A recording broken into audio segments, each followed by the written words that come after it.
అంత సమర్థత ఉంది. అంత హార్డ్ వర్క్. 17 వయసులో ఎవరు మంచి ఎవరు చెడు విచక్షణ ఎలా ఉంటుంది? అసలు ఏమి జీరో నాలెడ్జ్ నాకు. ఎవరైనా వచ్చి గబుక్కుమని రామ్మ తీసుకెళ్తా నిన్ను ఆ ఫలానా డైరెక్టర్ దగ్గరికి, అవి కూడా ఎక్స్పెక్ట్ చేశాను నేను. అంటే డైరెక్టర్స్ దగ్గరికి, ప్రొడ్యూసర్ దగ్గరికి అని కాదు, కానీ ఈ నాకు కోరుకున్న పీరియడ్ జరుగుతున్నప్పుడే ఒక 3-4 సినిమాలు, అంటే లొకేషన్కు వాళ్ళు వీళ్ళు వస్తూ ఉంటారు కదా. నా టార్గెట్ ఏంటంటే ఏదో అయిపోవాలి, పెద్ద స్టార్ అయిపోవాలని ఒక టార్గెట్ ఉంది. సో దానికోసం అంటే నాకు ఇంకేం కనిపించేది కాదు. చాలా సీరియస్గా ప్రతిదీ నేర్చేసుకోవటం. డ్యాన్స్ స్కూల్ ఎక్కడ ఉంటుంది, యాక్టింగ్ ఎక్కడ నేర్చుకోలేదు స్వప్న గారు. డ్యాన్స్ స్కూల్ ఎక్కడ ఉంటుంది, అద్దంలో నేనే చూసుకొని ఇలాగైతే ఎలా అందంగా ఉంటాను. Self makeup only Ramya Krishna and Ramyasri only. అప్పుడు అలాగైనా వాళ్ళు అబ్బా సిల్క్ స్మిత కూడా ఫేస్ ఇచ్చి మేకప్ చేయించుకునేది, కానీ రమ్యకృష్ణ గారు సెల్ఫ్ మేకప్ చేసుకునే వాళ్ళంట. నేను మాత్రమే సెల్ఫ్ మేకప్ చేసుకునేదాన్ని. అంటే ఒక డెడికేషన్తో నాకేం కావాలనే దాని మీద ప్రయాణం చేశాను. కానీ ఒక్కసారి మాత్రము నాకు ఈ ఏమిటి అమీర్పేటలో ఒక బట్టల షాప్ ఉండేదండి. అది చాలా ఉన్నాయి, వెరీ ఫేమస్ అండి అది. అప్పట్లో వెరీ ఫేమస్ ఆ షాపు. దానికి యాడ్ చేయాలంటే వాళ్ళు బెంగళూరు నుంచి వచ్చారు. షాపర్ షాప్ యాడ్ చేయాలి వచ్చారు, పిలిచారు. అప్పుడు నాకు కారు ఉంది, అప్పుడప్పుడే కొనుక్కున్నాను జెన్ కారు. నాకు డ్రైవ్ రాదు అప్పుడు. సో మా కారు ఉంది రండి అని. నాకు ఈ ఏరియాస్ ఏవి తెలియవు హైదరాబాద్లో. వాళ్ళు తీసుకెళ్తున్నారు. ఇప్పుడు ఆ ఏరియా ఏమిటనేది నేను ఇప్పుడు చెప్పగలను. చందానగర్కి మన అమీర్పేటకి మధ్యలో ఉంటుందండి. అది ఏమిటో అక్కడ రిసార్ట్ లాగా ఉన్నాయన్నమాట. అక్కడ తీసుకెళ్ళారు. వాళ్ళు ఒక 10 మెంబర్స్ వచ్చారు, నేను ఒక్కదాన్నే. వెళ్ళి అవి ఇవన్నీ మాట్లాడుతున్నారు. వాళ్ళు డ్రింక్ ప్రిపేర్ చేశారు, నాకు అలవాట్లేదు. వాళ్ళు బీర్లు, అయ్యో మాకు అలవాట్లేదంటే మేము బీర్లు మాత్రమే తీసుకుంటాం, హార్డ్ డ్రింక్ అది తీసుకోము.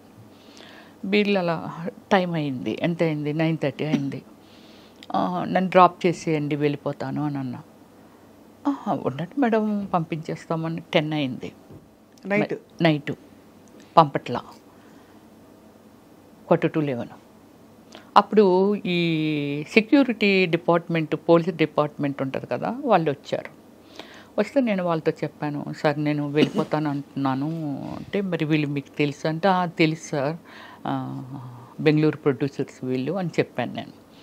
సరే మరి వాళ్ళందరూ ఉన్నారు కదా, అయితే ఇంకా టైం అయిపోయింది వెళ్ళిపోండి అని అన్నారు.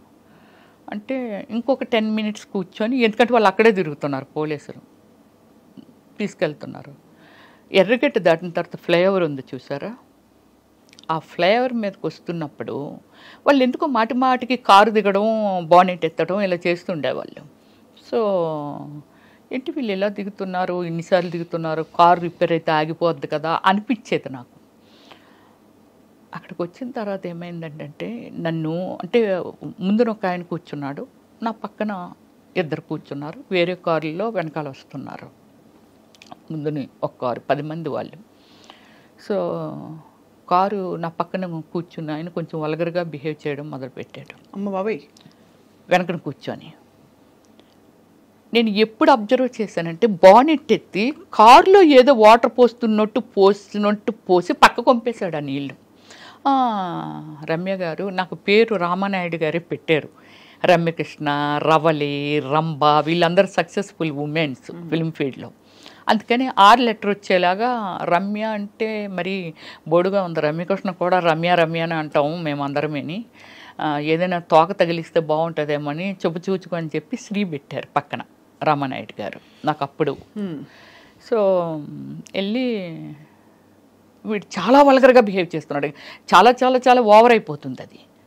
అప్పుడు నేనేం చేశానంటే, నా సైడ్ డోర్ ఉంటుంది కదా, ఆ డోరు ఇలాగ ఓపెన్ చేసేటప్పటికి ఓపెన్ అయిపోతే ఈ కాలు ఇలాగ అడ్డు పెట్టి కిందకు దూకిటందుకే. మీరా? నేనే. వీడు నన్ను అసలు వదలట్లేదు, వీడు లాగించేస్తున్నాడు. ఈ కాలు అలాగే వెళ్తుందండి, కాలు చాలా వరకు అరిగిపోద్దా అని అనుకున్నాను. ఆ రోజు లక్కీగా ఏంటంటే షూ వేసుకున్నానంటే, నేను ఇలా తోసుకెళ్తుంది కాలు. ఎదురుగా సెకండ్ షో మూవీ వదిలితే ఫాదరు ఆ అబ్బాయి అంటే చాలామంది వెళ్తున్నారు వస్తున్నారేమో, ఈ రూట్ గుండా వస్తూ ఉంటే అప్పుడు నా కాల్ డోర్ ఓపెన్ అయ్యి కదా ఉంది, ఇటువైపు వస్తున్నారు వాళ్ళు, డోర్ ఓపెన్ అయ్యి ఉంది. ఎప్పుడైతే ఓపెన్ అయ్యి ఉండి నా కాల్ ఉందో ఆ పెద్ద ఆయన ఉన్నారు కదా, అమ్మ ఇది ఏదో ఏంటి ఆ కాల్ డోర్ అది డోర్ ఓపెన్ అయిపోయింది, డోర్ కాపాడండి కాపాడండి అంటున్నాను నేను. అండ్ మీ పక్కన వాడు ఇబ్బంది పెడుతున్నాడు, ఉన్నాడు, ఇబ్బంది పెడుతున్నాడు. అంటే వీళ్ళు ఏం చేశారంటే నా ముందు వెళ్ళిన కారు కొంచెం ముందుకెళ్ళిన తర్వాత యూటర్న్ తీసుకుంటే వాళ్ళు కథలు చెప్తున్నారు, ఏమండి ఇప్పుడు మీ ఇంటికి వెళ్ళట్లేదు, మా ఫ్రెండ్ ఒకడు ప్రాబ్లం పడ్డాడు, వాడి దగ్గరికి వెళ్ళి తర్వాత మీ ఇంటి దగ్గర దిగబెడతామండి అని ఇవన్నీ చెప్తున్నారు. మీకు తెలిసిపోతుంది, నాకు అర్థమైపోతుంది వాళ్ళు మాట్లాడుతున్న మాటలు. కారు అంటాడు, నీళ్ళేం పక్క నుంచి బానెట్ ఎత్తే గ్యాప్ ఉంటుంది కదండి, ఆ గ్యాప్లోంచి కనబడుతుంది, పక్కనే వేసేసాడు, బానెట్లో వేసాను హీట్ ఎక్కిపోయింది అంటాడు, ఏదో చెప్పేస్తున్నారు. నాకు భయం వేసి అలా చేస్తే మీరు నమ్మరండి, గాడ్ లాగే ఆ అబ్బాయి ఆయన వాళ్ళ వెనకాతలు ఇంకోళ్ళు ఎవరో వస్తున్నారు. వీళ్ళు ఎప్పుడైతే కారు ముందుకు వచ్చి ఇలాగ ఆపారో వెనకాల వచ్చిన వాళ్ళు కూడా పక్కన ఇలాగ ఆపారు. కారు స్పీడ్గా వచ్చి ఆపితే ముందు అమ్మాయిని దింపండి అని అంటే ఎవరమ్మా వాళ్ళు అన్నారు. సరే ఇలాగ నాకు ఒక యాడ్ ఇప్పిస్తామని చెప్పి నన్ను తీసుకొచ్చారండి. చాలా రోజులు నాతో ఫోన్లో మాట్లాడారు ఆ పెద్ద ఆయన. సో ఇది అప్పుడు నన్ను కిందకి దించి మొత్తం బాడీ ఎంత ఉడికిపోయి బాడీ అంతా స్వెట్టింగ్ వచ్చేస్తుంది అనమాట. అప్పుడు ఆయన దగ్గరుండి బండి మీద అబ్బాయినేమో నువ్వు ఇలాగ వెళ్ళిపో అమ్మ, నేను దిగబెట్టి వచ్చేస్తాను ఆమెని అని చెప్పి నన్ను మా ఇంటి వరకు అరోరా కాలనీలో ఉండేదాన్ని నేను. చిన్నవారు అప్పుడు చాలా మీరు ఏది చిన్నదాన్ని అన్నారు. అందము చందము లేని రోడ్డు అంటే పోయిన పిల్లల్ని ఎవరిని వదలట్లేదమ్మా, ఇంత అందం ఉంది ఇంత ఉంది, ఎవడు ఏది చెప్తాలని నమ్మేసి వచ్చేస్తావు, దేవుడు పంపినట్టుగా మేము ఏదో వస్తున్నాం కాబట్టి సరిపోయింది, లేకపోతే నీ లైఫ్ ఏంటమ్మా, తప్పు కదా, అలాగే ఎవరైనా రమ్మంటే అలాగే వెళ్ళిపోవచ్చు. That is first and last. అంతే, మీకు అలాంటి ఎక్స్పీరియన్స్ అంతే. చాలా ఇది వింటేనే అసలు నాకు టెన్షన్ వచ్చేస్తుంది. మీరు నమ్మరు, ఆ రోడ్డు మీద నిలబడలేకపోయాను, కిందకు వచ్చి చాలా దూరం నుంచి షూ మొత్తం అంతా అడుగునంత కచ్చగా అయిపోయింది. అదే అంటే మీరు తప్పించుకోవడానికి ప్రయత్నించారు, వాళ్ళు ఏదో చేద్దామని ట్రై చేశారు. సో ఇది సినిమా అయిన తర్వాతే కోరుకుంటూ ప్రీడ్ అయిపోయింది. తర్వాత ఆషాఢం పెళ్లి కొడుకు చేశాను, తర్వాత ఏవో ఇంకొక 2-3 సినిమాలు చేశాను. అలా మీకు పెరుగుతూ మీకు క్యారెక్టర్స్ ఏం వస్తున్నాయని లీడ్ క్యారెక్టర్స్ చేశారు కదా మీరు. అండ్ ఆ తర్వాత you shifted to character roles, లేకపోతే ఇలా సపోర్టింగ్ రోల్స్? నేను స్టార్టింగ్ నుంచి మిక్స్డ్ ఇవి చేశాను, మెయిన్ రోల్స్ లీడ్ రోల్ చేస్తూ కృష్ణ గారితో కూడా హీరోయిన్ చేశాను. ఎవరు నేననేసి మూవీ చేశాను.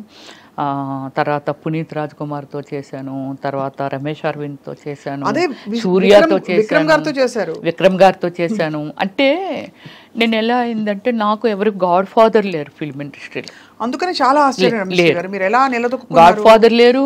ఇంతవరకు ఎన్ని టైమ్స్ చెప్పినా బిలీవ్ చేయగలరా లేదనేది ఇంతవరకు కాంట్రవర్సీ లేదు నా లైఫ్. వెరీ డీసెంట్ అనమాట.